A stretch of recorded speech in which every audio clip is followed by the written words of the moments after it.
everyone. So let's start chapter some basic concepts of chemistry and this is basically first unit of 11th class and ये बहुत basic chapter है. इसको समझना इतना important है कि इसकी कंसेप्ट जो हम समझेंगे वो सभी चैप्टर्स में आगे चल के सभी टॉपिक्स में हमारे जो हैं वो यूज होने वाले हैं. ठीक है, तो यहाँ पे आज का हमारा टॉपिक है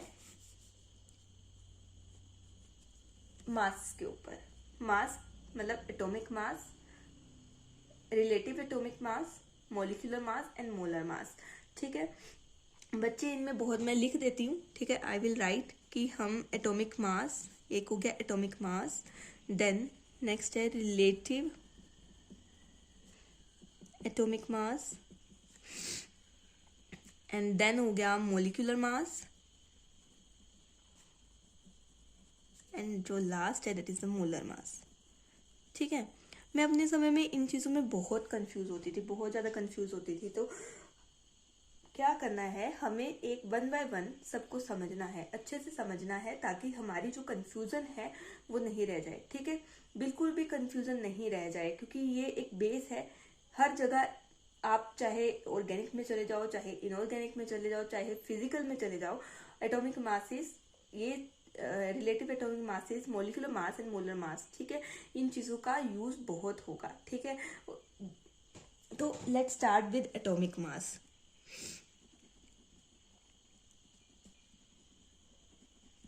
अगर हम सिंपल वर्ड्स में बोलें कि व्हाट इज एटॉमिक मास, ठीक है, तो हम ये कह सकते हैं मास ऑफ वन एटम. ठीक है, जैसे हमारा एटॉमिक मास नाम ही सुजेस्ट कर रहा है कि इसमें एटम आ रहा है. ठीक है, तो मतलब मास ऑफ वन एटम, उसको हम एटॉमिक मास बोलेंगे. ठीक है, ये तो होगी सिंपल वर्ड्स में. अब क्या होगा कि आज के समय में तो हमारे पास काफ़ी इंस्ट्रूमेंटेशंस हैं, काफ़ी रिसर्च हो चुकी है, तो हम जानते हैं कि जो एटॉमिक मास है that is equal to mass of proton plus mass of neutron plus mass of electron. ठीक है, अब यहाँ पे कई बच्चों का डाउट आ सकता है कि मास of proton and mass of neutron तो हमने देखा था एटॉमिक मास में कि इसका प्लस जो होता है वो हमारा एटॉमिक मास होता है, आपने मास ऑफ इलेक्ट्रॉन क्यों लिखा?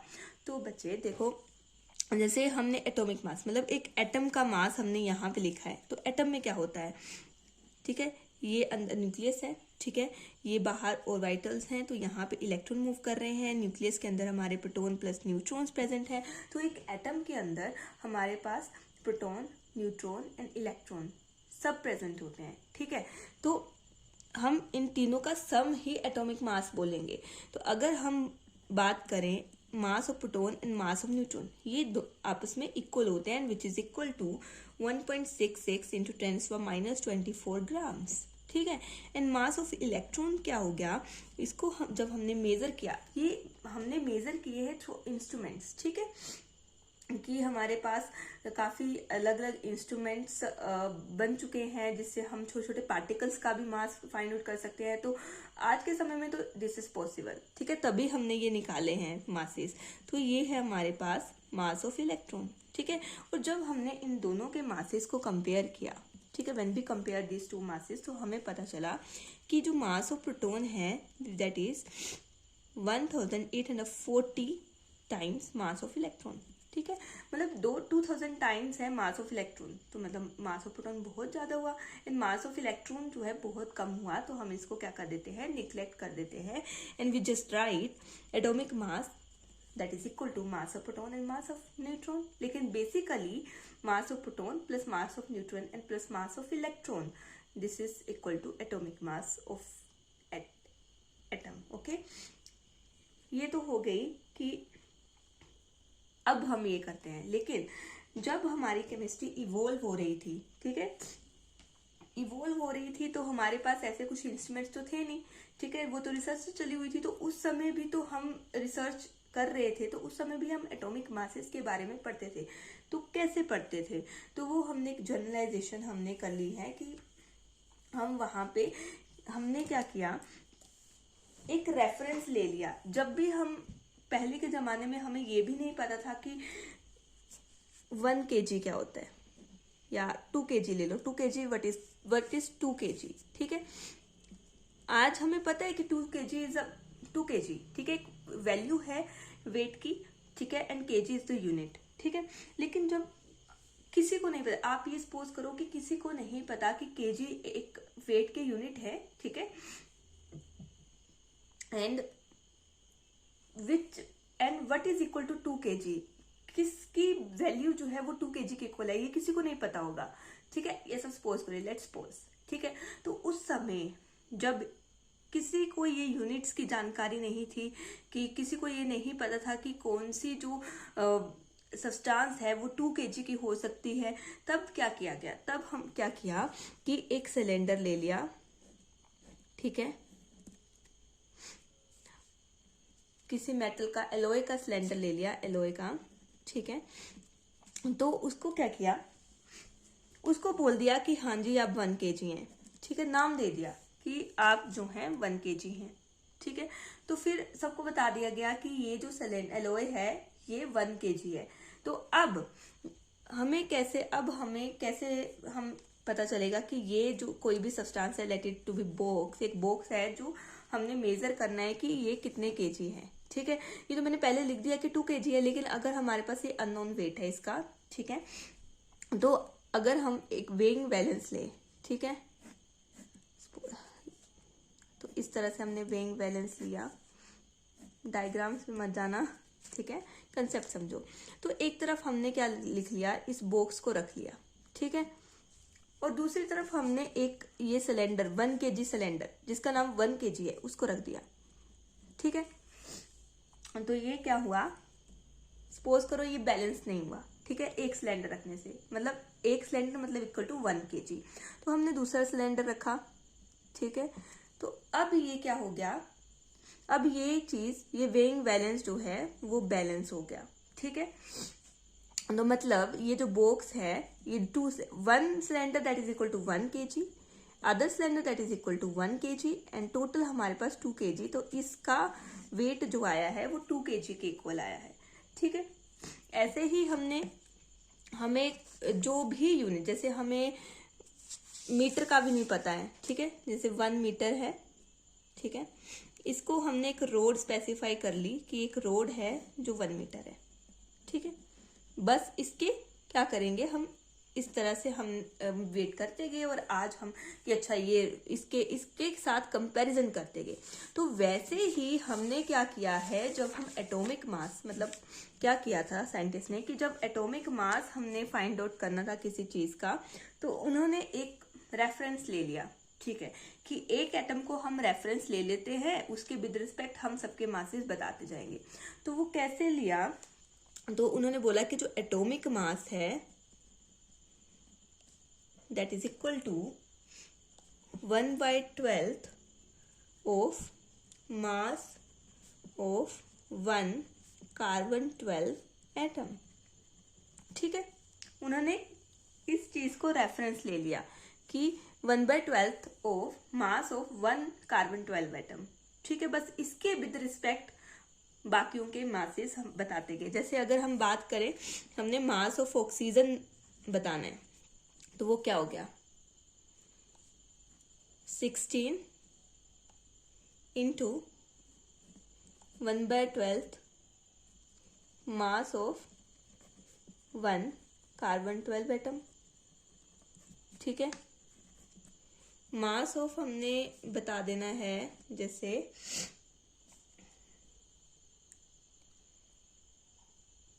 सोडियम का, तो हो गया 23, और ये 1/12 into mass of 1 carbon 12 atom,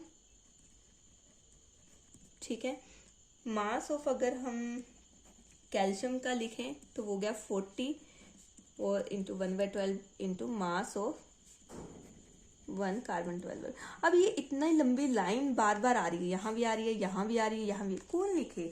तो उन्होंने क्या किया, हमने क्या किया, साइंटिस्ट ने क्या किया कि जो इसको हमने शॉर्ट करके लिख दिया AMU, ठीक है। इस चीज को, ये जो लंबी लाइन आ रही है, बार बार लिखनी पड़ रही है, सबके साथ आ रही है, ठीक है, तो इसको हमने AMU लिख दिया, which is atomic mass unit, ठीक है।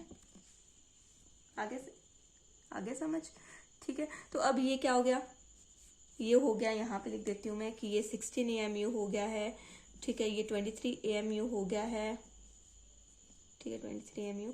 ये 40 AMU हो चुका है, ठीक है। तो ये है हमारा मास ऑफ, क्या हो गया, mass of one atom, that is atomic mass, ठीक है। अब जब हमारे पास अब इंस्ट्रूमेंट्स आ चुके हैं, ठीक है, इंस्ट्रूमेंट्स आ चुके हैं, तो जैसे हमारे पास आजकल इंस्ट्रूमेंट है मास स्पेक्ट्रोमीटर, जिससे हम एक एटम का, इवन एक इलेक्ट्रॉन का, सबका मतलब मास स्पेक्ट्रोमीटर से हम मास कैलकुलेट कर सकते हैं, ठीक है। आप जनरल स्पेक्ट्रोमीटर लिखो, ऐसे कई स्पेक्ट्रोमीटर्स हैं, ठीक है, जिससे हम डिफरेंट चीजें फाइंड आउट कर सकते हैं। तो हमने क्या किया, यहाँ पे मास ऑफ 1 कार्बन 12 एटम हमने निकाल लिया कि मास ऑफ 1 कार्बन 12 एटम हमने निकाल लिया है, ठीक है, which is equal to 1.99 into 10⁻⁻23 grams, ठीक है। तो मतलब हम इस चीज को हम क्या कर सकते हैं, ग्राम्स में चेंज कर सकते हैं। AMU को, ये 40 AMU को हम ग्राम्स में चेंज कर सकते हैं, क्योंकि हमारे पास इसकी वैल्यू आ चुकी है मास ऑफ 1 कार्बन 12 एटम। तो हम क्या करेंगे, मतलब 1 AMU जो है, सॉरी 1 AMU वो किसके इक्वल हो गया, 1/12 into mass of carbon 12 atom, जो हमने ये निकाल लिया है वो हम पुट कर देंगे 1.9 इंटू -23 ग्राम्स, ठीक है। तो अब जब भी हमें, तो अब यहाँ ग्राम्स में निकालना है, जैसे हमारे पास ये मास ऑफ किसका है, कैल्शियम है, वो हमने 40 AMU निकाला था ना, निकाल लिया था।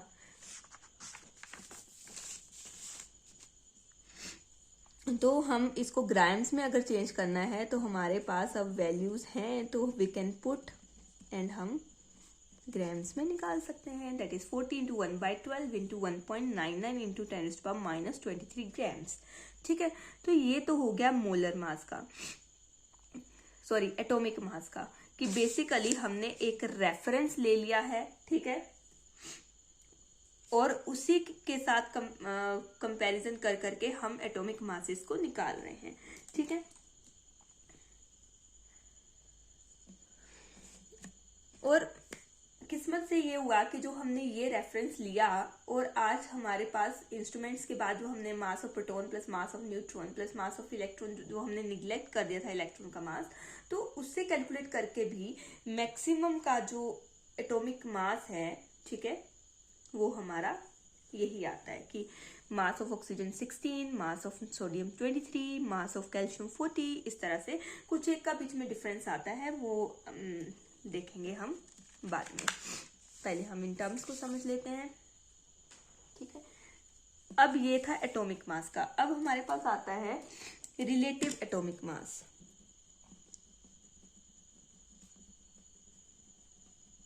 ठीक है।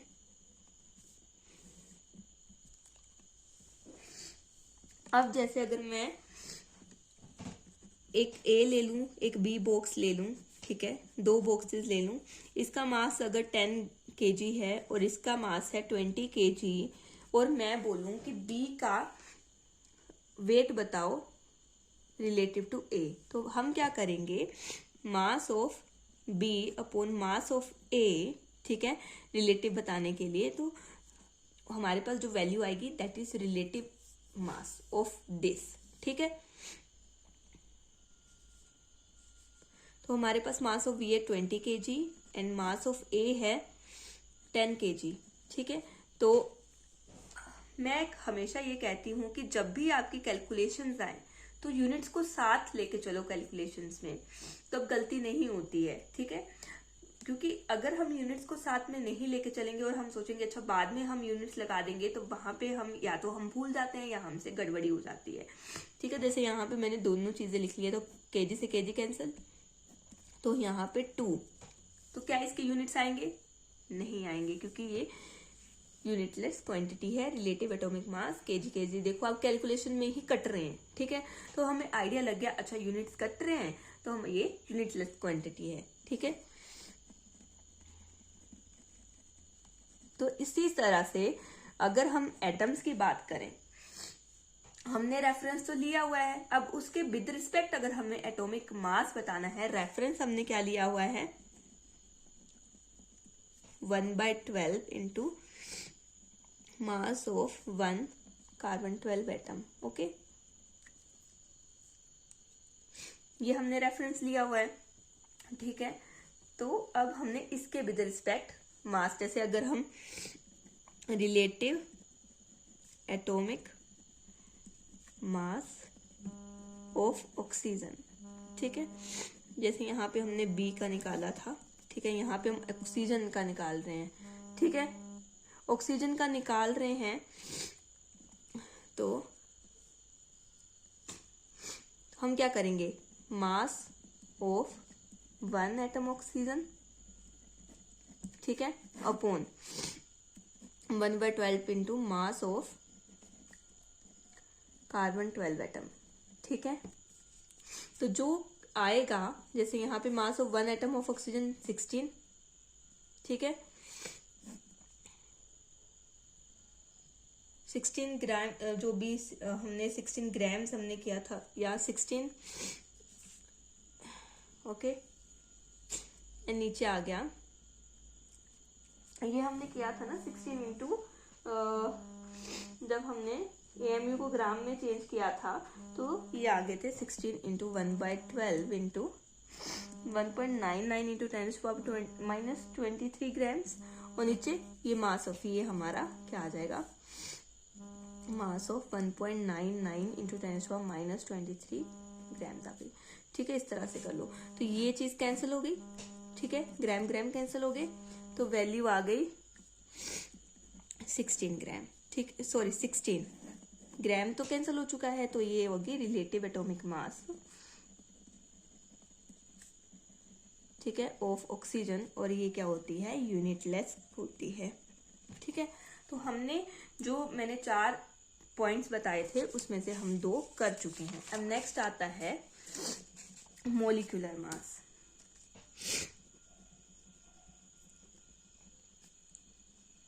ठीक है। मोलिकुलर क्या मास है, जैसे नाम ही बता रहा है, मोलिकुलर में मोलिक्यूल आ रहा है, ठीक है, मोलिक्यूल आ रहा है, मास ऑफ 1 मोलिक्यूल, ठीक है। अब मोलिक्यूल क्या होता है, जो मोर देन 2 एटम से मिलके बना, 2 या 2 से ज्यादा एटम से मिलके जो चीज बनी होती है वो मोलिक्यूल होती है। जैसे अगर हम एग्जांपल करें, जैसे H2O, ठीक है, CO2, ठीक है, K2Cr2O7, ठीक है, ये सारे एटसेट्रा जितने भी आप पढ़ते हो केमिकल्स नेम, जितने भी आप फॉर्मूलाज पढ़ते हो, ठीक है, वो सारे क्या होते हैं, मोलिक्यूल्स होते हैं, ठीक है। केमिकल फॉर्मूला सुना होगा आपने, ठीक है, 9th, अभी तो काफी पहले से थोड़ा ये पढ़ने लग जाते हो, ठीक है। यहाँ पे क्या है, यहाँ पे जस्ट हम कुछ नहीं करेंगे, हम इन जैसे ये यहाँ पे 2 तरह के एटम्स दिख रहे हैं, ठीक है, 2 तरह के एटम्स दिख रहे हैं, हमने ग्राम में भी निकालना सीख लिया, एएमयू में निकालना सीखा, फिर एएमयू को क्या किया, ग्राम में भी कन्वर्ट किया, क्योंकि हमारे पास वैल्यू आ चुकी थी, ठीक है। तो ग्राम में भी देखा हमने कि 16, जैसे ऑक्सीजन का था, ऑक्सीजन का 16 ग्राम ही आया, ठीक है, ये इस तरह से वैल्यू करके, ठीक है। तो वैसे ही हमारे पास कुछ एक के लिखवा देती हूँ मैं, ठीक है, आप पोज करके लिख लिए, जैसे हाइड्रोजन है, हीलियम, लिथियम, बेरिलियम, कार्बन का लिख लो, नाइट्रोजन जो कॉमनली यूज होते हैं, ठीक है, fluorine, neon, sodium, magnesium, aluminium, ठीक है। अगर इसका देखें तो ये 1 है, ये 4 है, ये 7 है, ये 9 है, ये 12 हो गया, 14, 16, 19, 20, 23, ये मासेस आपको लर्न करने हैं, ठीक है, 27 एल्यूमिनियम का, ठीक है। उसके बाद ये वो हैं जो बहुत कॉमनली यूज होते हैं, सल्फर हो गया 32, क्लोरीन इसका होता है 34.5, ठीक है। इसका थोड़ा आपको, क्योंकि पॉइंट्स में आता है, पोटेशियम 39, कैल्शियम की बात करें तो 40, क्रोमियम 52, मैग्नीज 55, आयरन 56, कॉपर 63.5, देखो ये 2 पॉइंट्स में आए हैं, इनको आप ध्यान में रखेंगे। जिंक हो गया 65 Ag, 108 Ag, that is silver. Iodine 127, mercury Hg that is 200। एक तो आपको इनके सिंबल याद होने चाहिए, नाम, सिंबल, एटॉमिक मास याद होना चाहिए। ये याद हो गए आपको, ठीक है, इतने से भी तब आपके ये क्वेश्चंस सोल्व हो जाएंगे। जैसे अगर हम एग्जांपल ही लें वाटर का, ठीक है, इसका आपने कैलकुलेट मॉलिक्यूलर मास, तो क्या करोगे, यहाँ पे हमें दिख रहा है कि यहाँ पे 2 हाइड्रोजन है प्लस 1 ऑक्सीजन है। सबसे पहले देख लो कौन सा एटम कितना कितना है, ठीक है, सबसे पहली बात यही, ठीक है। अब हमारे पास 2 हाइड्रोजन है और हाइड्रोजन का मास हमें पता है 1 है। अगर एक का 1 है तो 2 का 1, तो 2 into 1 आ जाएगा, ठीक है। इस तरह से आप लिख सकते हो। 1 ऑक्सीजन का कितना है, हम बोलते आ रहे हैं 16, ठीक है। 2 + 16 बस कैलकुलेट करना है, 18 AMU, ठीक है। अब क्या हुआ, अब साइंटिस्ट को डाउट आ गए कि भाई हम एटॉमिक मास के लिए भी AMU लिख रहे थे, ठीक है, और मॉलिक्यूलर मास के लिए भी AMU लिख रहे हैं, ठीक है, तो ये तो गलत बात है। तो उन्होंने क्या किया, जब भी कोई चीज डिस्कार्ड होती है तो उसके विद रिस्पेक्ट एक नई थ्योरी आ जाती है। तो उन्होंने बोला ठीक है आप इसको लिख लो U, ठीक है, और U आप एटॉमिक मास के लिए भी यूज कर सकते हो और आप मॉलिक्यूलर मास के लिए भी यूज कर सकते हो, ठीक है, क्योंकि इसका U का फुल फॉर्म है यूनिफाइड मास, ठीक है, यूनिफाइड मास। तो इस तरह से हम CO2 का भी निकाल सकते हैं। बस आपको ये चीज आपको पता होनी चाहिए, ठीक है। इस चीज को आप इसको थोड़ा सा रिमेम्बर करोगे, जैसे जैसे आप बार बार इनको करते जाओगे, बार बार इनको यूज करते जाओगे तो ये याद ही हो जाएंगे, ठीक है। तो नेक्स्ट आपके पास आता है, अब आपने मॉलिक्यूलर मास भी कर लिया है, तो अब आता है हमारे पास मोलर मास, ठीक है। अब इसके नाम में आ रहा है मोल, ठीक है। तो 1 मोल क्या होता है, एनीबडी हैव आइडिया? 1 मोल होता है just a number which is 6.023 × 10⁻23, ये नंबर होता है, ठीक है, समझ गए? ये नंबर जस्ट, अगर हम बोले कि 1 मोल पेन्स, ठीक है, पेन को ले ले तो मतलब 6.023 × 10⁻23 पेन्स होंगे। हम केमिस्ट्री पढ़ रहे हैं तो केमिस्ट्री में हम किससे बात करते हैं, एटम्स एंड मॉलिक्यूल से बात करते हैं।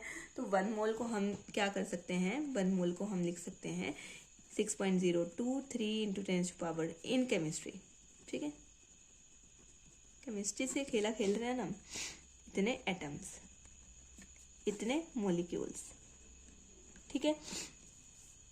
वैसे 1 मोल क्या है, जस्ट ए नंबर, इतने नंबर का कुछ भी, ठीक है। 1 mole is equal to 6.023 × 10⁻23 pens, pencils, books, कुछ भी, ठीक है। बट केमिस्ट्री में खेल रहे हैं तो केमिस्ट्री में हम एटम्स एंड मॉलिक्यूल्स से खेलते हैं, तो हम एटम्स एंड मॉलिक्यूल्स, ठीक है। अब मोलर मास क्या होता है, जैसे मोलर मास, अगर हमने मोलर मास ऑफ ऑक्सीजन निकालना है, ठीक है, that is equal to mass of 1 oxygen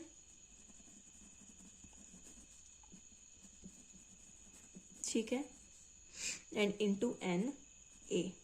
Na क्या होता है, इसी वैल्यू को हम क्या बोलते हैं, Na बोलते हैं, दैट इज एवोगैड्रो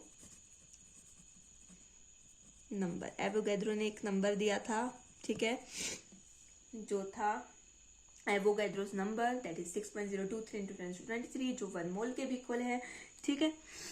तो अब क्या होगा, मास ऑफ 1 ऑक्सीजन क्या होता है, 16 AMU, let me change my pen, 16 AMU into Na, ठीक है। AMU की वैल्यू भी हमने निकाल ली थी, ठीक है। तो जब हमने इसको किया तो ये आ गया 16 into 1.66 into 10⁻24 grams and into आ गई 6.022 इंटू 10⁻23 और 23 ये। तो जब हम अब ये सब में आएगा, ठीक है, ये चीज आप चाहे सोडियम का ले लो, आप चाहे किसी भी हाइड्रोजन का ले लो, हीलियम का ले लो, लिथियम बेरिलियम कार्बन किसी का भी ले लो, ये चीज आएगी, आगे की वैल्यू चेंज होगी, ये चीज तो आएगी। तो हम क्या कर लेते हैं, बार बार इसको लिखने की जगह हम इसको कैलकुलेट कर लेते हैं। जब हमने इसको कैलकुलेट किया तो ये आया 1.02 के इक्वल, ठीक है, जिसको हम अप्रोक्सीमेटली 1 लिख सकते हैं। वी कैन राइट, ठीक है। तो अब हम इसको क्या लिख सकते हैं, 16 ग्राम्स लिख सकते हैं मोलर मास को, ठीक है। तो मोलर मास ऑफ ऑक्सीजन आ चुका है 16 ग्राम। ऐसे ही मोलर मास ऑफ नियोन देख लो 20 ग्राम आ जाएगा, मोलर मास ऑफ फ्लोरीन 19 ग्राम आ जाएगा। इसी तरह से ये प्रोसीड होता जाएगा, ठीक है। तो आज के लिए इतना ही। I hope you enjoyed and you clear all the concepts about masses, atomic mass, relative atomic mass, molecular mass and molar mass. Okay.